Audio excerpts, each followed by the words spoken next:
Om Namo Bhagavate Vasudevaya.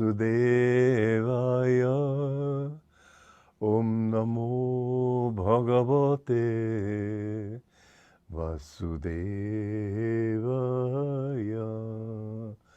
Om, I bow to the Lord Vasudeva. Joy to you, friends.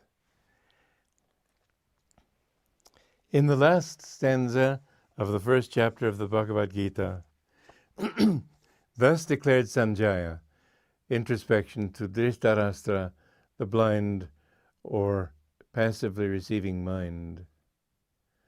It really says, just thus declared Sanjaya. The rest was all to help you to understand what's going on here.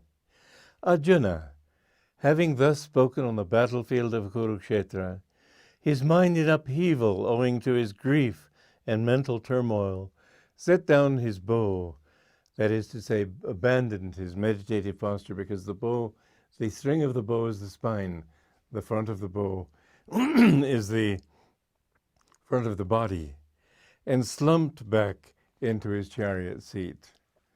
Well, you have to say that Vedavyasa had a wonderful sense of humor when he wrote the Gita, because so many of these images are just priceless.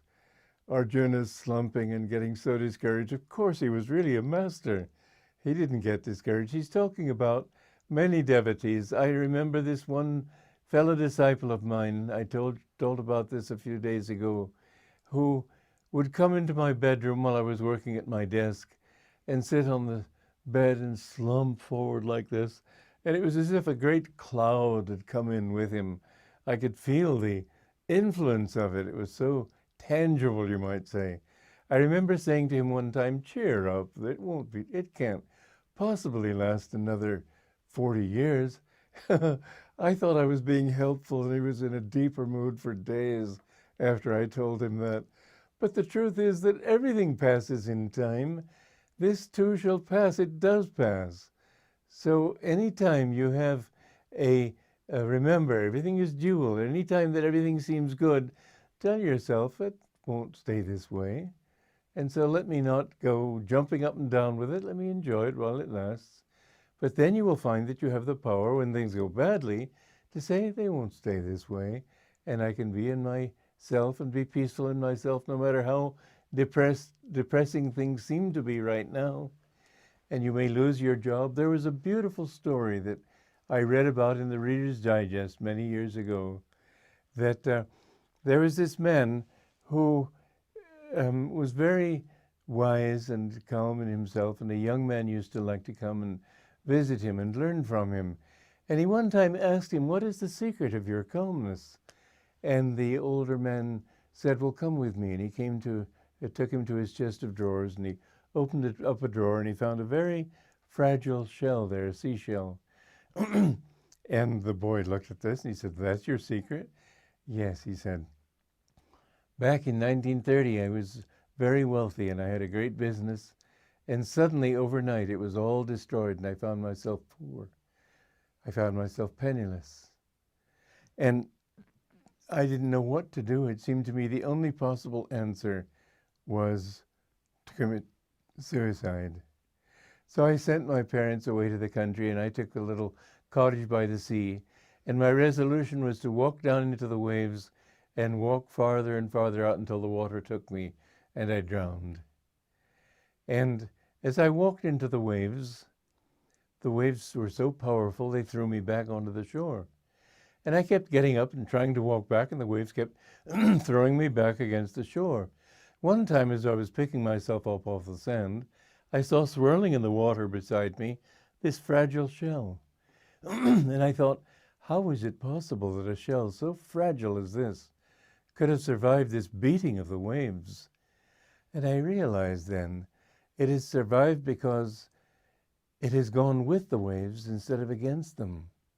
And isn't that what I've been doing? I'm going against the waves of my circumstances, against the waves that life has thrown up against me. Let me go with them. And so I didn't commit suicide. I came back and resolved to rebuild my life from where it was. And it has been a good life. I have never become as rich as I was, but I've had a happy life. And the main thing that I have learned is that if I just go with life instead of working against it, everything seems to flow for me. So remember, don't think that by fighting that you will get there. The more you go with the circumstances of life, the more life will support you. But the trouble is that most people, in their efforts to achieve anything, think that it's only through fighting. Arjuna had to fight, and yes, he had to fight all these negative qualities that he had fighting him, but he had to do it in order to reach the point where he could flow with spirit. Brahmacharya really means to flow with Brahman, flow with Brahma, flow with spirit. When you can flow with the truth in your own being, then you can find inner freedom. So remember, the battle is not just fighting. It's not a strain and stress. It's trying to tune in to your own higher self. Don't get angry with yourself when you fail. This is what I learned when I was giving up smoking. Every time I went back to it, I didn't get angry with myself. I didn't say, "You fool, you failed, you've done it again, you're no good." I didn't do any of that. I just said, well, I haven't yet succeeded. And when a person is trying to paint a painting, I said this also. If you make a line that doesn't work, you don't break your brush in a fit of idiotic and adolescent frenzy. You just say, all right, I'll try to correct it. So the way to fight your faults is not to get angry with them and not to get angry with yourself, but just to say that I haven't yet succeeded, and I will keep trying. Remember, Rome wasn't built in a day. You won't build your own city of God in yourself in a day.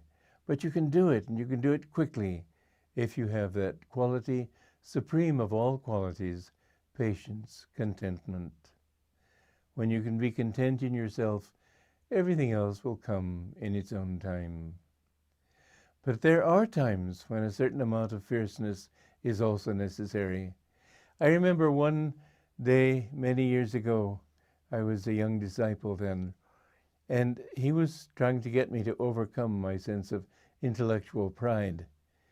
And I remember one evening in meditation, I just said, I'm absolutely fed up with this quality. And I just threw everything that I had against it, driving it out of my life with absolute fierceness.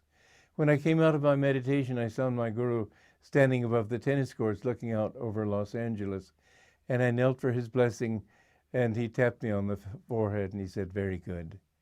And since then, I've never had that temptation. Sometimes you do have to be stern and strong with yourself. But remember, the emphasis should be not on the negative part, but on getting in tune. Had I not been thinking of the beauties of humility, the beauties of surrender and openness to God, I couldn't have done it. You have to get out of that delusion enough to see that you are fighting something that is not you. Then, and with the Guru's grace, you can do it. And in that inner freedom, you will find that then you begin to flow with the Spirit, and everything seems easy to you.